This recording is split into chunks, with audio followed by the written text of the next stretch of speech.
iniciando a aula de hoje, cujo tema é anedota. Bom, para iniciar, eu gostaria de comparar anedota com piada, que são gêneros textuais bem semelhantes e as pessoas acabam confundindo. Então vamos lá. A anedota é uma narrativa com o intuito de produzir humor. Ela apresenta duplo sentido e aborda temas reais. Já a piada é um texto curto e direto. É usado para provocar riso em quem ouve ou lê. Agora eu trouxe uma tabela para que possamos visualizar melhor as características de cada uma. Então vamos lá. A anedota ela é uma narração curta, ou seja, vai ter personagens, passagens de tempo, enredo. Já a piada ela é um texto mais curto do que a anedota. Ela tende a ser muito rápida, muito direta. A anedota é utilizada para descontrair, assim como a piada. A anedota tem a linguagem coloquial, aquela linguagem do dia a dia, assim como a piada. A anedota vai apresentar duplo sentido e é esta característica que vai ocasionar o humor, pois durante a narração um personagem falará uma palavra querendo dizer algo, contudo será interpretado de outra maneira, justamente por causa do sentido ambíguo. Para entender melhor o que é esse duplo sentido, vou dar um exemplo. Na frase vendo uma casa, a palavra vendo pode ter o sentido de ver, de observar, ou vendo no sentido de vender. Voltando à tabela, já a piada vai ter um sentido único, vai ser mais direto. Aqui nós temos os elementos que contribuem para o entendimento. É necessário ter uma expressão oral realçada com a entonação, né? Quando alguém está contando uma anedota ou uma piada, tem que levar em consideração a narração e as falas dos personagens. Isso também implica no entendimento que o outro irá ter sobre esta piada ou sobre essa anedota. Já a ambiguidade também é interessante, é importante para que o leitor ou o ouvinte compreenda o humor. É necessário ele saber que na frase, por exemplo, vendo uma casa, esse vender pode ter dois sentidos.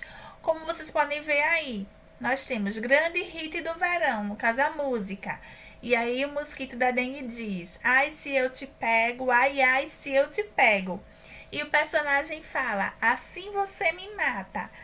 Para quem conhece a música, sabe que essa continuação, assim você me mata, faz parte da canção.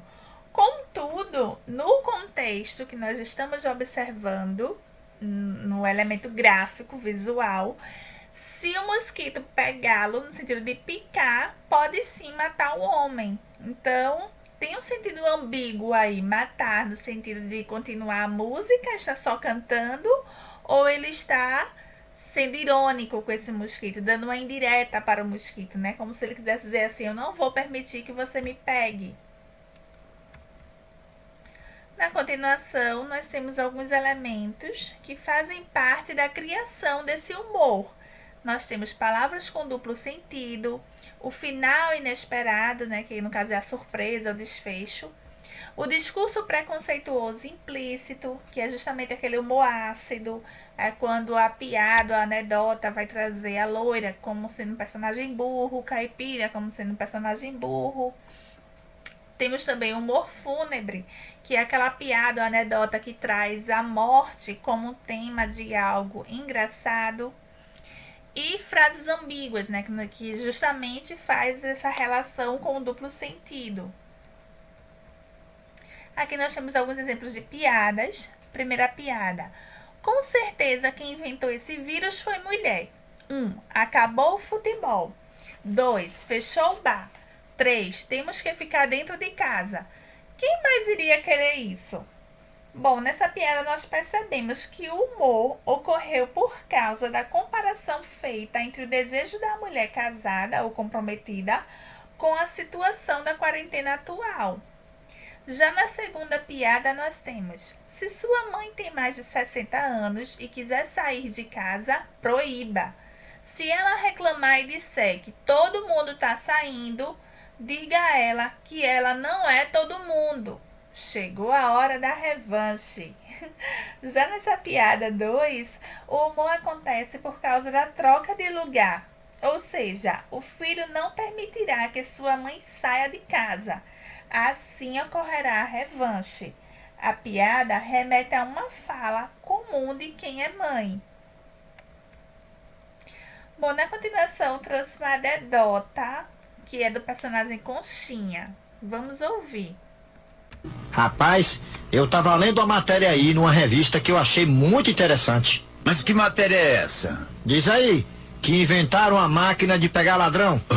Uma máquina de pegar ladrão, cara? Tô dizendo, rapaz. Olha, pegaram essa máquina de pegar ladrão, testaram lá nos Estados Unidos. Diz aí que em meia hora, só meia hora, pegaram 12 ladrão. Foi mesmo? E na Alemanha, fizeram o mesmo teste com a máquina de pegar ladrão. E aí, o que foi que deu? Em uma hora, a máquina de pegar ladrão pegou 60, amigo, 60 ladrão. Rapaz, essa máquina funciona mesmo, né? E se eu te disser uma coisa, você não acredita.